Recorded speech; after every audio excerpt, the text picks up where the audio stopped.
नमस्कार साथियों, आप सभी का फिर एक बार ज़ेनिथ के इस प्लेटफॉर्म पे बहुत स्वागत है।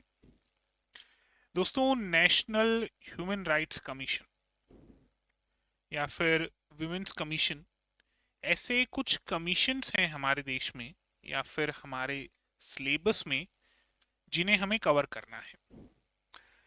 कमीशंस की सीरीज में आज हम सबसे पहले कमीशन पे बात करेंगे और आज का जो हमारा सबसे पहला कमीशन है वो है national human rights commission. Hindi में कहते हैं राष्ट्रीय मानवाधिकार आयोग।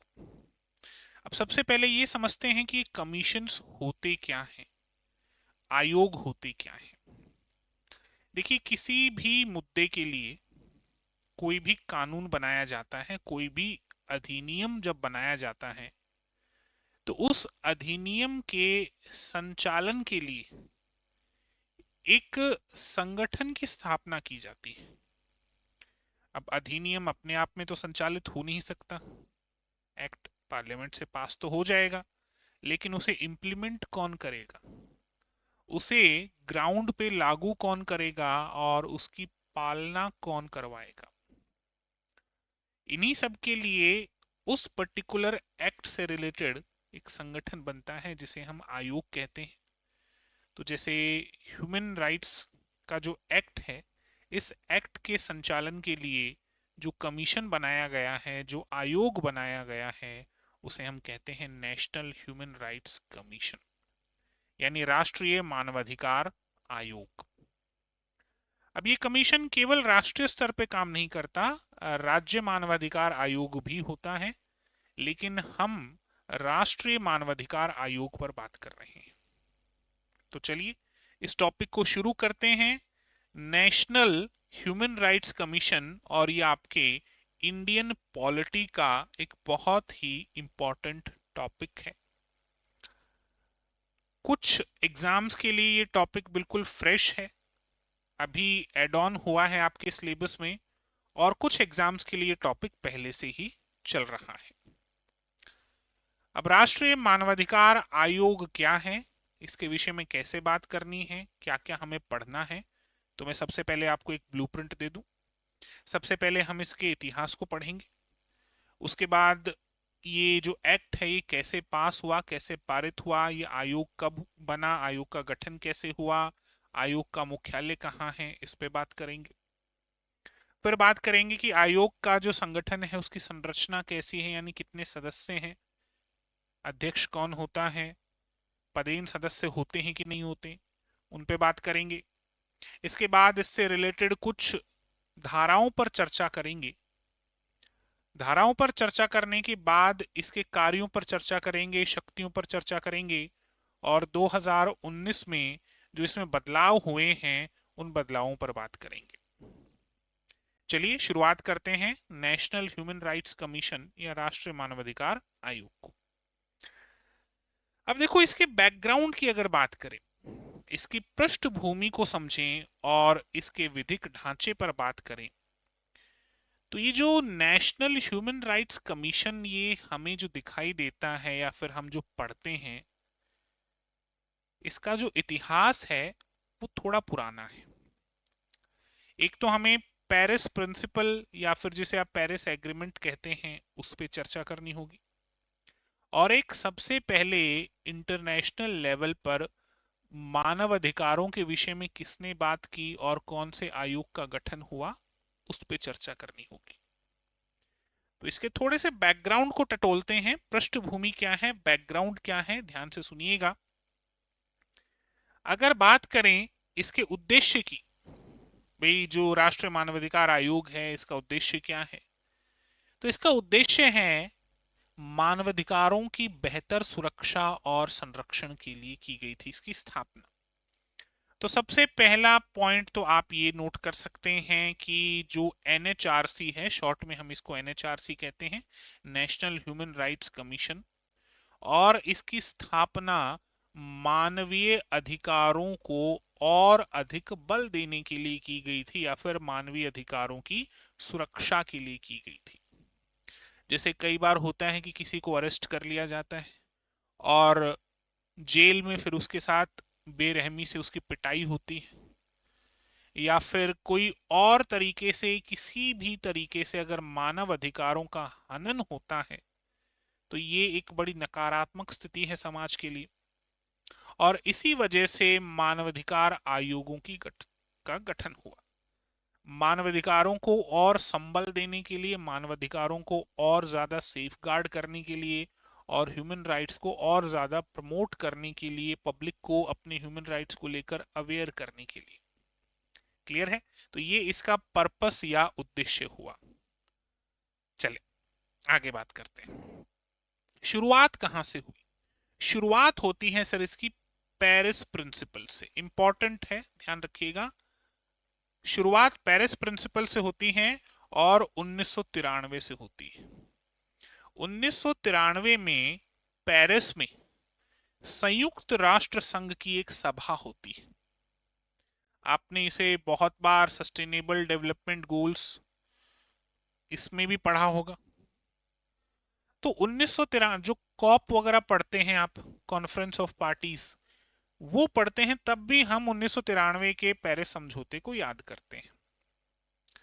तो नेशनल ह्यूमन राइट्स कमीशन की स्थापना के पीछे भी कहीं ना कहीं 1993 का जो पेरिस सिद्धांत था वो हमें देखने को मिलता है। 1993 में पेरिस में संयुक्त राष्ट्र संघ की सभा होती है। सभा कौन सी?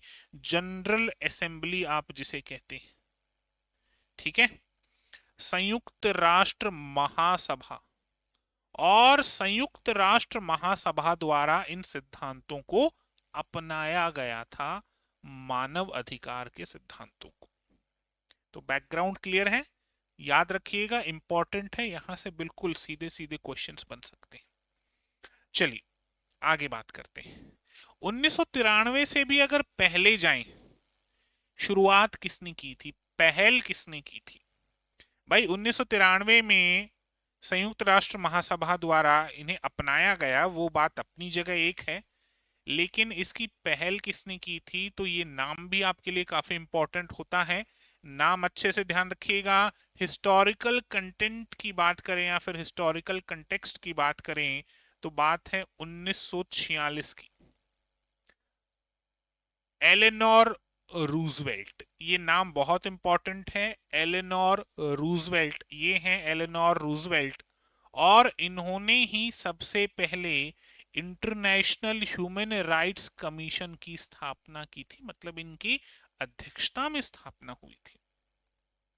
तो अगर कहीं गलती से ऐसा कोई क्वेश्चन अटकता है कि अंतर्राष्ट्रीय मानवाधिकार आयोग की स्थापना किसकी अध्यक्षता में हुई, तो आपका आंसर होगा एलेनोर रूजवेल्ट की अध्यक्षता में हुई। नोट कर लो, कब की बात है? 1946 की बात है। पहला अंतर्राष्ट्रीय मानवाधिकार आयोग 1946 में रूजवेल्ट की अध्यक्षता में बनाया गया था। एलेनोर रूजवेल्ट, याद रहेगा? क्लियर है? संयुक्त राष्ट्र संघ वाली बात भी याद रखनी है और ये रूजवेल्ट वाली बात भी आपको अच्छे से याद रखनी है। चलिए आगे बात करते हैं।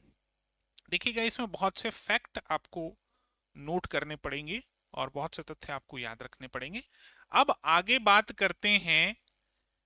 The international human rights council was formed on December 10, 1948, यानी 10 दिसंबर, कब की बात है? 10 दिसंबर 1948 में स्थापना हुई थी। रूजवेल्ट की अध्यक्षता में 10 दिसंबर 1948 में इसकी स्थापना हुई। इसी कारण से हम प्रति वर्ष 10 दिसंबर को अंतर्राष्ट्रीय human rights day, international human rights day यानी अंतर्राष्ट्रीय मानवाधिकार दिवस मनाते हैं। तो इसके पीछे लॉजिक ये है, 10 दिसंबर को ही क्यों मनाते हैं? डेट याद रखना, डेट पूछी जा सकती है, क्योंकि 10 दिसंबर 1948 को ही अंतर्राष्ट्रीय मानवाधिकार आयोग या फिर अंतर्राष्ट्रीय मानवाधिकार परिषद का गठन हुआ था रूजवेल्ट की अध्यक्षता में। और इसी वजह से हम हर साल 10 दिसंबर को अंतर्राष्ट्रीय मानवाधिकार दिवस के रूप में मनाते हैं। अब क्लियर? ये थोड़ा सा इसका कॉन्टेक्स्ट हुआ, थोड़ी सी इसकी हिस्ट्री हुई। अब बात करते हैं नेशनल ह्यूमन राइट्स कमीशन के बारे में। भाई बैकग्राउंड तो हमने देख लिया, अब नेशनल ह्यूमन राइट्स कमीशन कैसा है, इसकी संरचना कैसी है, किस तरीके से काम करता है, इसका नेचर कैसा है। तो सबसे पहला पॉइंट यहाँ पे आपने ये गौर करना है कि ये एक स्टैट्यूटरी बॉडी है सर। इंपॉर्टेंट है, कैसी बॉडी है? स्टैट्यूटरी बॉडी है। कौन? National human rights commission. Statutory को हिंदी में कहते हैं वैधानिक निकाय। अभी बात करेंगे ये वैधानिक निकाय का मतलब क्या होता है, स्टैट्यूटरी बॉडी का क्या मतलब है। तो इतना क्लियर समझिएगा कि राष्ट्रीय मानवाधिकार आयोग जो है वो एक वैधानिक निकाय है, संवैधानिक निकाय नहीं है। संवैधानिक निकाय वो होते हैं जो कॉन्स्टिट्यूशनल बॉडी वो होती है जिनका उल्लेख कॉन्स्टिट्यूशन में होता है। स्टैट्यूटरी बॉडी या फिर वैधानिक निकाय वो होते हैं जिनका निर्माण संसद में किसी अधिनियम को पारित करके किया जाता है। तो इसके लिए एक्ट भी पास हुआ है, इसी कारण से इसको वैधानिक निकाय कहा गया है। और इसके अलावा एक और व्यवस्था होती है जिसमें जो मंत्री परिषद है वो अपनी तरफ से सिफारिश के आधार पर किसी न किसी आयोग का गठन करती है। क्लियर है? तो ये ध्यान रखना कि जो आयोग है एक वैधानिक निकाय है, अर्थात इसे संविधान में सीधे उल्लेख करने के बजाय संसद के एक अधिनियम के माध्यम से बनाया गया है। यानी ये आयोग संविधान में अलग से उल्लेखित नहीं है, संसद ने एक अधिनियम पारित किया और उसके बाद फिर इस आयोग का गठन किया गया। ठीक है, नाम ध्यान रखना, वैधानिक आयोग। अब देखो, अगर आप ये जानना चाहते हैं कि किस तरीके से काम करता है, तो जो पब्लिक इंस्टीट्यूशंस हैं इंडिया के, है ना, जो लोक आप क्या कह सकते हैं संस्थाएं हैं भारत की, वो कैसे बनती हैं उसको समझिएगा। कॉन्स्टिट्यूशनल बॉडीज यानी संवैधानिक निकाय होती हैं, ये है स्टैट्यूटरी बॉडीज यानी वैधानिक निकाय या संवैधिक निकाय, और फिर आती हैं एग्जीक्यूटिव बॉडीज। तो देखो, एक तरफ है कॉन्स्टिट्यूशनल बॉडीज, दूसरी तरफ है non constitutional bodies. Non constitutional bodies दो पार्ट में डिवाइड होती हैं, स्टैट्यूटरी बॉडीज और एग्जीक्यूटिव बॉडीज। जो कॉन्स्टिट्यूशनल बॉडी है डिराइव्ड फ्रॉम कॉन्स्टिट्यूशनल आर्टिकल्स, यानी जो संविधान के आर्टिकल्स होते हैं उनमें उल्लेखित होता है इन बॉडीज के बारे में, जैसे यूपीएससी हो गया, सीएजी हो गया और ईसीआई हो गया। क्लियर है? सीधा सीधा संविधान में इनके बारे में बताया जाता है। वहीं दूसरी ओर बात करें नॉन कॉन्स्टिट्यूशनल बॉडीज का, तो इनके बारे में संविधान में कुछ नहीं है। ये दो हिस्सों में बढ़ती हैं, स्टैट्यूटरी बॉडीज और executive bodies. Statutory bodies created by parliament act, यानी जो संसद है, संसद के एक विशेष अधिनियम के द्वारा इन्हें बनाया जाता है, जैसे एनएचआरसी और सीबी। अभी हम एनएचआरसी को ही पढ़ रहे हैं, national human rights commission of India, तो ये स्टैट्यूटरी बॉडी में आता है। दूसरी ओर बात करें executive body created by cabinet order, example NITI Aayog. Clear है? तो मैं आपको 2 से 3 सेकंड का विंडो दे रहा हूं, जल्दी से आप इसका स्क्रीनशॉट ले लीजिए ताकि आपको ये बाद में ध्यान रहे। चलिए आगे बात करते हैं। अब ये देखते हैं कि सर सिंपल सी बात है, वैधानिक निकाय है यानी संसद के एक विशेष अधिनियम के द्वारा बना है, तो अधिनियम भी होना चाहिए। हम पढ़ रहे हैं कमीशन, लेकिन इस कमीशन के बनने के पीछे एक अधिनियम होगा ही होगा, तो उस पे बात करते हैं। ध्यान से सुनिएगा, ये हमारे उस समय के प्रेसिडेंट हैं शंकर दयाल शर्मा। इनका नाम है शंकर दयाल शर्मा। इन्होंने 28 सितंबर 1993 को, डेट्स बहुत अच्छे से ध्यान रखना, 28 सितंबर 1993 को एक ऑर्डिनेंस इशू किया, एक अध्यादेश जारी किया। यानी नेशनल ह्यूमन राइट्स एक्ट जो है, जब वो बन रहा था तो उस समय हमारे देश के राष्ट्रपति कौन थे? तो श्री शंकर दयाल शर्मा जी थे इनका नाम आपने अच्छे से याद रखना है। और इन्होंने 28 सितंबर 1993 को एक ऑर्डिनेंस पास किया था सर। फिर क्या होता है, ये ऑफिशियली 1 जनवरी, माफ कीजिएगा, 8 जनवरी 1994 को हमें देखने को मिलता है। 8 जनवरी 1994 को इसे मानवाधिकार संरक्षण अधिनियम 1993 के रूप में अधिसूचित किया गया। अब ये क्या होता है सर, थोड़ा सा ध्यान से सुनिएगा, बाकी मैं उम्मीद करता हूं आप सबको इसके बारे में अच्छी खासी जानकारी होगी। देखिए, कोई भी अधिनियम जब बनता है तो सिंपल सी बात है, लोकसभा में राज्यसभा में पास होता है, उसके बाद राष्ट्रपति जी के पास जाता है, वो इस पे अपनी सहमति देते हैं, उसके बाद वो विधेयक जो है वो अधिनियम में परिवर्तित होता है, ये हम सबको पता है अच्छे से। लेकिन कई बार ऐसा होता है कि अधिनियम बनता 1 साल में है लेकिन वो ऑफिशियली लागू अगली साल होता है। तो कई बार ऐसी भी स्थिति हो जाती है, जैसे ये जो अधिनियम है ये लागू तो 1994 में हुआ, लेकिन बन गया, अप्रूव्ड कब हो गया था, 1993 में ही हो गया था। तो कई बार डेट्स को लेकर कंफ्यूजन होता है, तो चिंता मत करना, होता है बहुत बार ऐसा। बहुत से ऑफिशियल चीजें पेंडिंग होती हैं, बहुत सा पेपर वर्क होता है, नेशन वाइड लागू करने में समय लगता है, तो अधिनियम पारित कभी हो जाता है और लागू कभी होता है, तो फर्क रहता है इसमें। 8 जनवरी 1994 को इसे मानवाधिकार संरक्षण अधिनियम 1993 के रूप में अधिसूचित किया गया। बंद तो 1993 में गया था, लेकिन अधिसूचित कब किया गया, तो 8 जनवरी 1994 को किया गया। इंपॉर्टेंट है, ध्यान रखना। ठीक है, इसमें देखो 8 तो चैप्टर्स हैं और 43 सेक्शंस हैं। ये जो पूरा अधिनियम है ना, मैं आयोग की बात नहीं कर रहा अभी, मैं बात कर रहा हूं अधिनियम की। तो ये जो पूरा अधिनियम है इसमें 8 अध्याय हैं और 43 धाराएं हैं। लेकिन हमें ना तो आठों के आठों अध्यायों को देखना है, ना ही हमें 43 धाराओं को देखना है, क्योंकि इन 8 अध्यायों में नेशनल ह्यूमन राइट्स कमीशन भी है, तो स्टेट ह्यूमन राइट्स कमीशन भी है। लेकिन हमारा टॉपिक क्या है, नेशनल ह्यूमन राइट्स कमीशन, तो हम उन्हीं से रिलेटेड धाराओं को, सेक्शंस को देखने वाले हैं। पूरी 48 सेक्शंस हम कवर नहीं करने वाले हैं, ध्यान रखिएगा। क्लियर है? अच्छा, एनएचआरसी के बारे में जो सूचनाएं हैं वो अध्याय 2 में दी गई हैं और सेक्शन 3 से 11 में दी गई हैं। यानी हमें कौन से सेक्शंस कवर करने हैं सर, हमें सेक्शन 3 से लेकर 11 कवर करने हैं, दैट्स इट। उससे ज्यादा हमें कवर नहीं करना है, ठीक है। 8 चैप्टर्स हैं, 43 सेक्शंस हैं, उनमें से एनएचआरसी के बारे में चैप्टर 2 में बताया गया है, सेक्शन 3 से लेकर 11 तक। बाकी और भी चीजें बताई गई हैं तो उन पे हम अभी जाएंगे नहीं।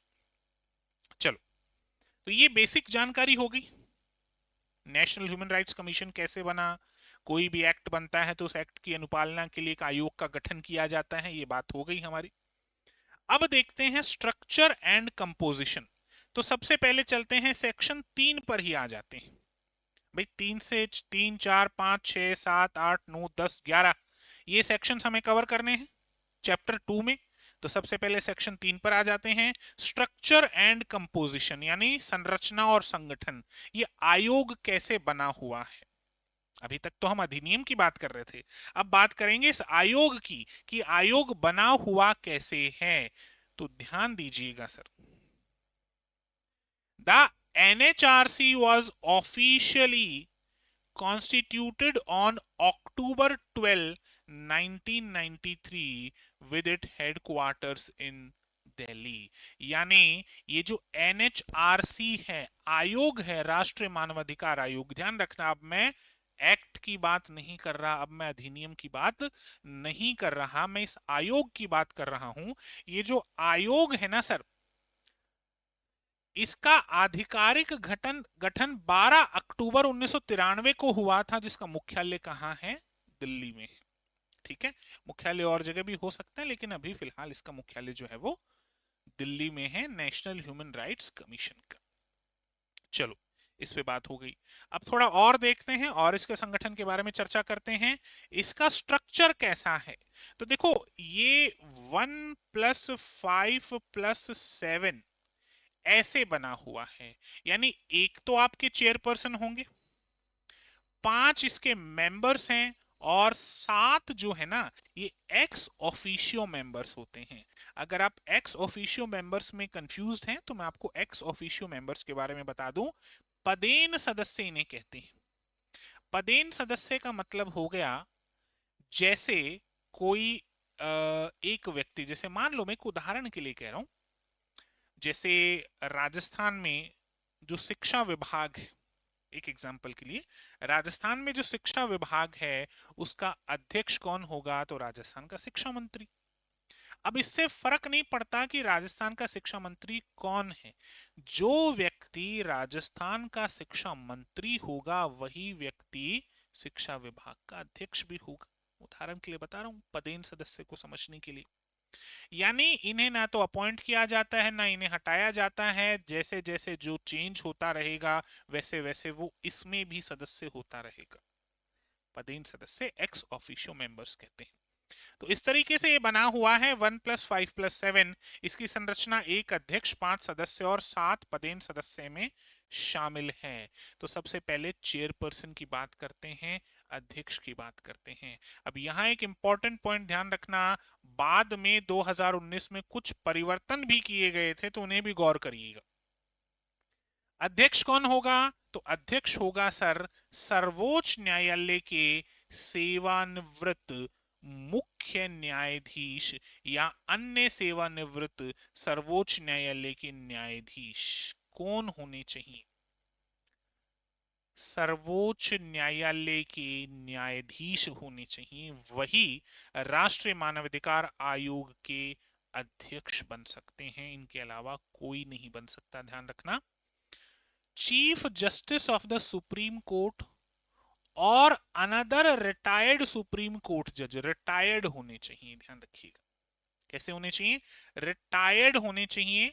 जो सुप्रीम कोर्ट के चीफ जस्टिस हैं या तो वो, या फिर उनके अलावा बाकी जो भी जस्टिस हैं उनमें से कोई भी इसका अध्यक्ष बन सकता है। क्लियर है?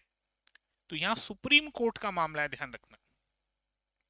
देखो, पहले अध्यक्ष कौन थे? तो पहले अध्यक्ष थे रंगनाथ मिश्रा। इंपॉर्टेंट है, पहले अध्यक्ष कौन थे? रंगनाथ मिश्र। ये नेशनल ह्यूमन राइट्स कमीशन के सबसे पहले अध्यक्ष हुए। उसके बाद वर्तमान अध्यक्ष कौन है? वर्तमान, तो देखिएगा, वर्तमान की बात करें तो वर्तमान अध्यक्ष हैं वी रामा सुब्रमण्यम। 30 दिसंबर 2024 से वी रामा सुब्रमण्यम कब से हैं? 30 दिसंबर 2024 से ये वर्तमान हैं और ये सबसे पहले अध्यक्ष हुए। चलिए, यहां तक बात हुई तो आगे बात करते हैं। ये तो एक अध्यक्ष की बात हो गई कि एक अध्यक्ष होना चाहिए।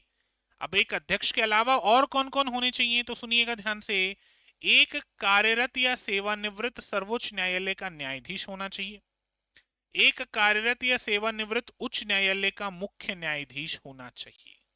देखो, 1+5+7 का रूल है, तो 1 एक तो अध्यक्ष हो गया। उसके अलावा अब आगे की बातें हो रही हैं। अध्यक्ष के अलावा अब सदस्य पे आ गए, तो सदस्यों में एक सदस्य, तो एक सदस्य। अच्छा, ये जो एक सदस्य है ना, ये कौन होना चाहिए सर? ये सुप्रीम कोर्ट का जज होना चाहिए, और वो भी कैसा? सेवानिवृत्त या फिर कार्यरत।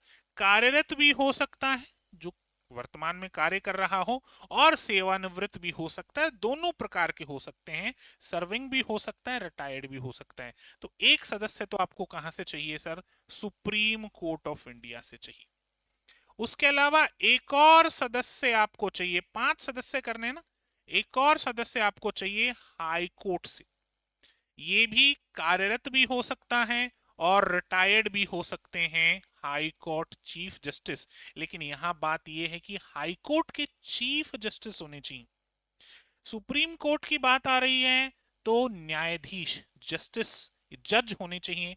और अगर हाई कोर्ट की बात आ रही है तो हाई कोर्ट के मामले में कौन होने चाहिए? जो सुप्रीम, जो माफ कीजिएगा, हाई कोर्ट के मामले में कौन होना चाहिए? चीफ जस्टिस होना चाहिए, ध्यान रखना। सुप्रीम कोर्ट के जज और यहाँ चीफ जस्टिस, दोनों में फर्क है, ध्यान रखिएगा। 3 सदस्य, भाई 5 की गिनती पूरी करनी है। 2 तो हो गए, एक तो सुप्रीम कोर्ट के जज चाहे कार्यरत हो चाहे सेवानिवृत्त हो, एक हाई कोर्ट के चीफ जस्टिस चाहे कार्यरत हो चाहे सेवानिवृत्त हो। इनके अलावा 3 सदस्य और होने चाहिए, 3 सदस्य और ये 3 सदस्य कौन होते हैं सर? 3 और सदस्य जो मानवाधिकारों के विशेष ज्ञान रखते हों, मानवाधिकार का विशेष ज्ञान रखते हों।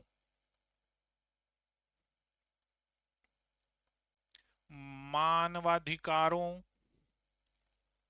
का विशेष ज्ञान रखने वाले, मानवाधिकारों का विशेष ज्ञान रखने वाले। और इन 3 सदस्यों में से ध्यान रखना, इन 3 सदस्यों में से एक महिला होनी चाहिए, कम से कम एक सदस्य महिला, कम से कम एक तो महिला हो, कम से कम एक महिला सदस्य होनी चाहिए। बताओ सर, क्लियर है क्या? तो हो गए 5, 2 तो वो हो गए, 3 ये हो गए, और इन 3 में से कम एक महिला सदस्य होनी जरूरी है। और उसके अलावा एक अध्यक्ष पे तो हम बात कर ही चुके हैं। अब बचे कौन? अब बचे 7 पदेन सदस्य, 1 + 5 + 7, 7 पदेन सदस्य। और ये 7 पदेन सदस्य कौन होंगे? नाम लिखते चलो, इंपॉर्टेंट हैं। ये सभी अध्यक्ष होंगे। किसके? देखो, एक तो अध्यक्ष होगा national commission for backward classes, यानी राष्ट्रीय पिछड़ा वर्ग आयोग का अध्यक्ष। अगर कोई राष्ट्रीय पिछड़ा वर्ग आयोग का अध्यक्ष है, मान लो एक उदाहरण के लिए मुझे राष्ट्रीय पिछड़ा वर्ग आयोग का अध्यक्ष बनाया गया है, तो मैं अपने आप ही राष्ट्रीय मानवाधिकार आयोग का पदेन सदस्य मान लिया जाऊंगा, एक्स ऑफिस। फिर मेरी जगह कोई और होगा तो वो बन जाएगा। फिर है chairperson of national commission for minorities, राष्ट्रीय अल्पसंख्यक आयोग के अध्यक्ष, वो भी इसके एक्स ऑफिशियो मेंबर होंगे। फिर है राष्ट्रीय बाल अधिकार संरक्षण आयोग के अध्यक्ष, chairperson of national commission for protection of child rights, तो इसके जो अध्यक्ष होंगे वो भी अपने आप में इसके पदेन सदस्य होंगे। 3 हो गए। और देखो, chairperson of national commission for schedule caste, राष्ट्रीय अनुसूची जाति आयोग के अध्यक्ष। Chairperson of national commission for scheduled tribes, राष्ट्रीय अनुसूचित जनजाति आयोग के अध्यक्ष। दोनों अलग, अनुसूचित जाति के अलग हैं, अनुसूचित जनजाति के अलग हैं। तो इनके आयोगों के अध्यक्ष जो होंगे वो भी अपने आप में राष्ट्रीय मानवाधिकार आयोग के पदेन सदस्य माने जाएंगे। 3 और 2 5 हो गए। 2 और देखिएगा, chairperson of national commission for women, यानी राष्ट्रीय महिला आयोग के अध्यक्ष, और chairperson of national commission for person with disabilities, यानी राष्ट्रीय दिव्यांगजन आयोग के अध्यक्ष। तो इनके अध्यक्ष भी नेशनल ह्यूमन राइट्स कमीशन के एक्स ऑफिशियो मेंबर्स माने जाएंगे। तो टोटल कितने सदस्य हैं? एक अध्यक्ष है सर, इसके अलावा 5 सदस्य हैं, और इनके अलावा 7 जो हैं वो पदेन सदस्य हैं। क्लियर है? अगर आप ये देखना चाहते हो कि वर्तमान में अध्यक्ष कौन है, तो देखिएगा, श्री जस्टिस वी रामा सुब्रमण्यन ये चेयरपर्सन हैं। ये बाकी लिस्ट है पूरी इनकी कि मेंबर्स कौन कौन से हैं। क्लियर है? चलो आगे बात करते हैं। अब देखते हैं 2019 में क्या क्या बदलाव किया गया। मैंने कहा था ना 2019 में कुछ बदलाव किए गए हैं, तो 2019 में क्या क्या बदलाव किए गए हैं उन पे बात करते हैं। यहां तक की सारी कहानी समझ में आ गई। अब 2019 में क्या क्या बदलाव हुए उन पे बात करते हैं। तो देखिए, प्रमुख बदलाव सबसे पहले तो चेयरपर्सन को लेकर ही बदलाव हुआ। यानी सबसे पहला बदलाव जो है वो किसको लेकर हुआ? सबसे पहला बदलाव ही सर अध्यक्ष को लेकर हुआ। अध्यक्ष की जो क्वालिफिकेशन है उसको लेकर हुआ, एलिजिबिलिटी को लेकर हुआ। पहले केवल सर्वोच्च न्यायालय के सेवानिवृत्त मुख्य न्यायाधीश ही अध्यक्ष बन सकते थे। संशोधन के बाद किसी भी सेवानिवृत्त सर्वोच्च न्यायालय के न्यायाधीश को यह पद दिया जा सकता है।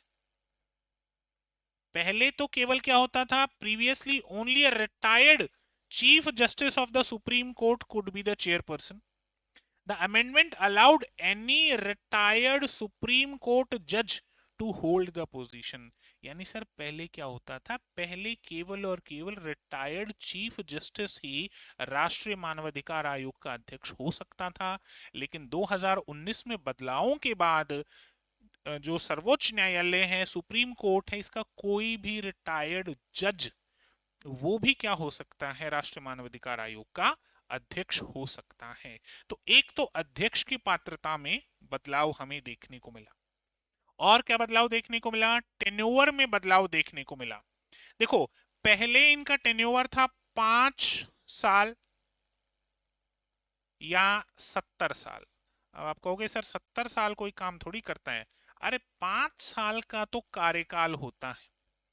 5 साल का क्या होता है? कार्यकाल। और अगर वो 70 साल से ऊपर के हो गए, चाहे उन्होंने 3 साल का ही कार्यकाल क्यों ना किया हो, तो भी उन्हें रिटायर होना पड़ता था। मतलब मैक्सिमम लिमिट थी 70 साल और वैसे टेन्योर था 5 साल।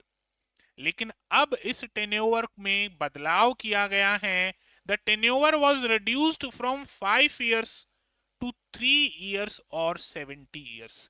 तो अब ये जो 5 साल है ना सर, इस 5 साल को बदल के कितनी साल कर दिया गया है? इस 5 साल को बदल के 3 साल कर दिया गया है। क्या इसे 70 साल में कोई फर्क पड़ा? क्या नहीं, 70 साल में कोई फर्क नहीं पड़ा। 70 साल वैसे के वैसे हैं। बच्चे सबसे ज्यादा कंफ्यूज इसमें होते हैं कि सर 5 को 3 कर दिया तो हो सकता है 70 को भी 65 कर दिया होगा। ऐसा नहीं है। 5 को 3 किया है, 70 को 65 नहीं किया है। तो जो कार्यकाल है, विशेष ध्यान रखना। क्लियर है सर? कार्यकाल की भी बात होगी।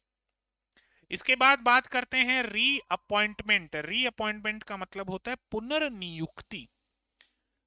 पहले पुनर्नियुक्ति नहीं हुआ करती थी, बाद में पुनर्नियुक्ति होने लगी, या फिर इसका उल्टा। देखते हैं 2019 में क्या परिवर्तन किया गया पुनर्नियुक्ति के मामले में।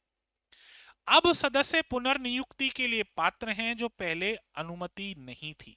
साथ ही एक महिला सदस्य की अनिवार्यता और पिछड़ा वर्ग बाल अधिकार एवं दिव्यांग आयोग को पदेन सदस्य के रूप में शामिल करना भी 2019 में ही जोड़ा गया था। यानी ये एक बड़ा बदलाव था। सबसे पहले तो सर पुनर्नियुक्ति की बात कर लेते हैं, रीअपॉइंटमेंट। क्या पहले पुनर्नियुक्ति होती थी, संभव थी? उत्तर होगा नहीं। 2019 के संशोधन से पहले पुनर्नियुक्ति संभव नहीं थी, लेकिन 2019 के बाद पुनर्नियुक्ति होने लग गई। दूसरी बात, जो हमने 5 सदस्य पढ़े थे जिसमें बाद में 3 सदस्य देखे थे, उन 3 में से एक सदस्य महिला का होना जरूरी था। ये भी 2019 के बाद ही शुरू हुआ। और जो पदेन सदस्य हमने देखे, पदेन सदस्यों में जो पिछड़ा वर्ग और बाल अधिकार एवं दिव्यांग आयोग के अध्यक्षों को भी पदेन सदस्य बनाया जाएगा, ये भी 2019 के संशोधन के बाद ही हुआ है, उससे पहले नहीं था। यानी 3 चीजें, पुनर्नियुक्ति 2019 के बाद, महिला सदस्य की अनिवार्यता 2019 के बाद, और पिछड़ा वर्ग और बाल आयोग के अध्यक्षों को पदेन सदस्य बनाने की बात भी 2019 के बाद ही हमें देखने को मिली।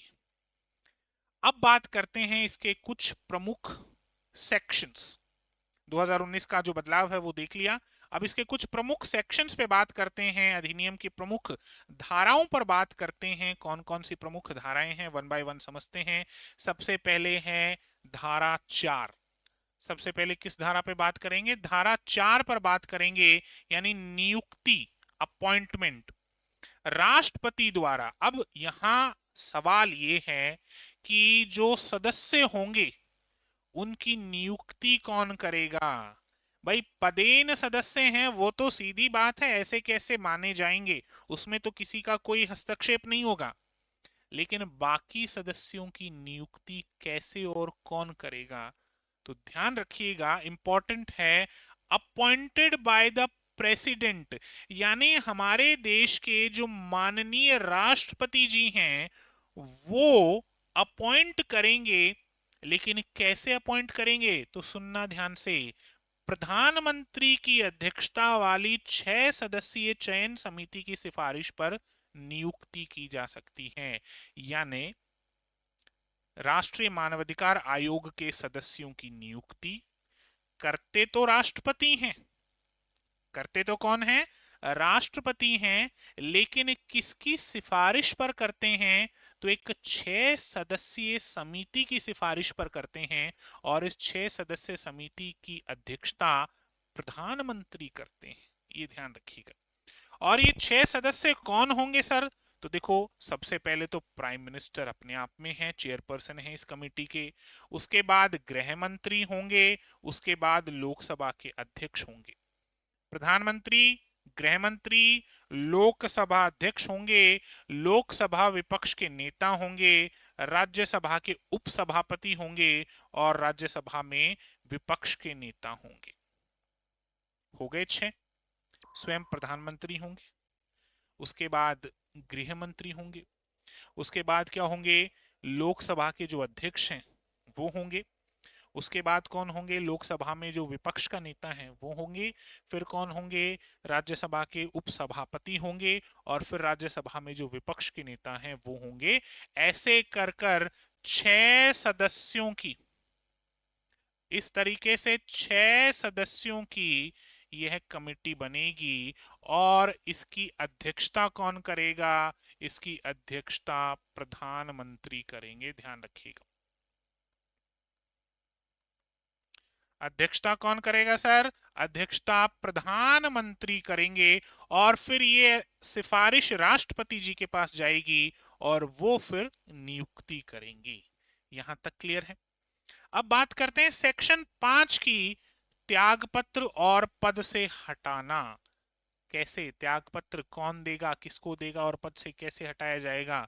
तो देखो, सदस्य अपना त्यागपत्र किसको देंगे, राष्ट्रपति को देंगे। तो ये जरूर ध्यान रखना कि जो त्याग पत्र है किसको दिया जाता है, राष्ट्रपति को दिया जाएगा। राष्ट्रीय मानवाधिकार आयोग के सदस्य अपना त्याग पत्र किसको देंगे, राष्ट्रपति को देंगे। क्लियर है। अगर ये तो अपनी तरफ से हो गया कि सर हम हटना चाहते हैं, लेकिन अगर कोई कदाचार करते हैं या कोई अक्षमता हो जाती है तो इसके आधार पर राष्ट्रपति द्वारा हटाया जा सकता है, लेकिन सर्वोच्च न्यायालय की जांच के बाद। अब सुनो, अगर ये खुद इस्तीफा दे रहे हैं तो बात अलग है, ठीक है दे दिया, लेकिन राष्ट्रपति जी के पास इनको हटाने की शक्तियां भी है।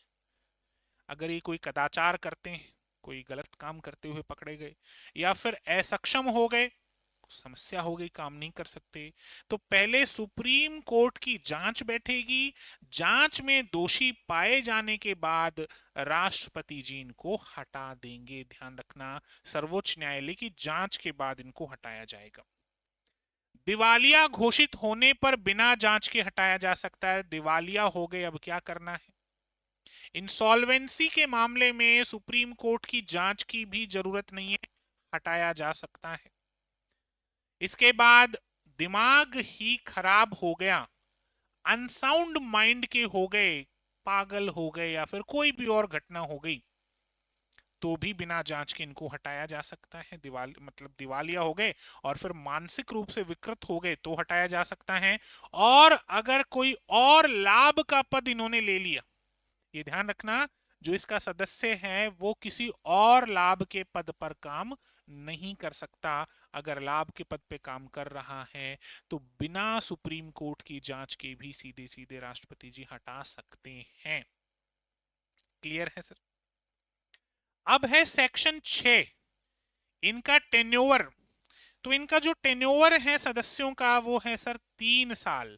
पहले कितना था? पहले 5 साल था, अब कितना कर दिया गया? 3 साल। और मैक्सिमम एज लिमिट है 70 वर्ष। तो धारा 6 कार्यकाल को बताती है, 3 वर्ष या 70 वर्ष की आयु की सीमा तक का विवरण देती है। पहले क्या था? 5 साल था, 2019 में बदलकर कितना कर दिया? 3 साल कर दिया। सेक्शन 7 की बात करते हैं, कार्यवाहक अध्यक्ष के बारे में बात करते हैं। अगर अध्यक्ष उपस्थित नहीं हो तो क्या होगा? पद रिक्त होने पर राष्ट्रपति मौजूदा सदस्यों में से कार्यवाहक अध्यक्ष नियुक्त कर सकते हैं।